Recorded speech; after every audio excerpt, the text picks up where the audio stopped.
it's interesting that you would bring up the idea of the basketball. There was a really interesting study, and there have been many variations of this study that have been done with basketball. They had, in this particular study, they had 4 groups. Okay, so here's how they set this up. Group 1, Group 2, Group 3, and Group 4. Okay, so before they gave them anything to do, they said each group had to shoot 100 foul shots or some amount like that. They all shot 100 shots.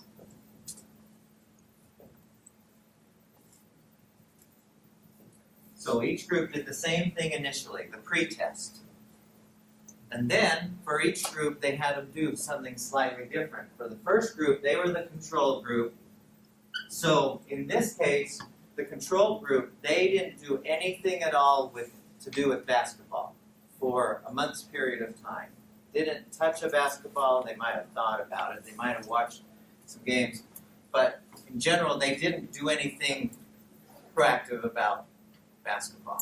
Okay? The second group, they had them shoot foul shots. Oh, these were foul shots, by the way. Shoot foul shots for 30 minutes per day. Okay? So what that looked like is they'd get up to the foul line, and they'd shoot a foul shot, someone would rebound for them, so they didn't have to go and chase, they just, shoot foul shots for 30 minutes. Okay, can you picture that? The third group, they had them, they said, don't touch a basketball, but for 30 minutes a day,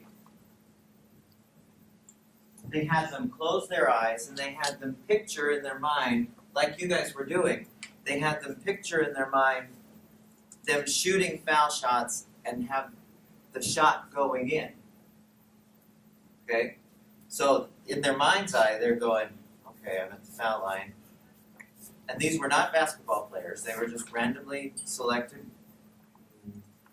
I think in this case it was college students. And they just said, okay, just shoot foul shots. In your mind's eye. Don't do it. Don't ever touch a basketball. Just shoot foul shots. And see yourself making them. Get into it emotionally as much as you can. Enjoy the process. So, the fourth group, they said 15 minutes a day,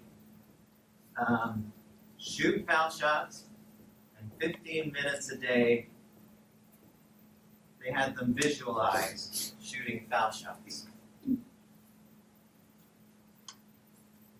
Okay, which group do you think? Then they had a post-test. So the pre-test was this. The post-test was the same thing. They had them shoot again 100 foul shots. Each group. Which group do you think at this post-test, as a group, the average number of baskets made did the best? Why do you immediately say fourth? I mean, that's right, but why do you said second? You said fourth. Why did you immediately say that?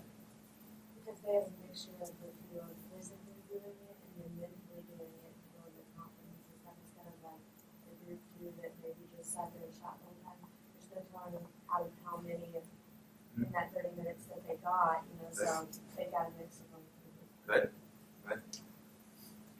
Who do you think took second? They never touched the ball. But they're visualizing it. Okay, this was visualizing. True. That group did better, and they never touched a ball in that time than the group who shot 100 shots, or shot for 30 minutes a day. Now, to the person who has never been exposed to this, that would make no sense at all. Why would that, why? I'm just thinking of it. How is that going to make foul shots? How's that going to make me shoot foul shots? What did you say? Say that again, what you just said. Okay.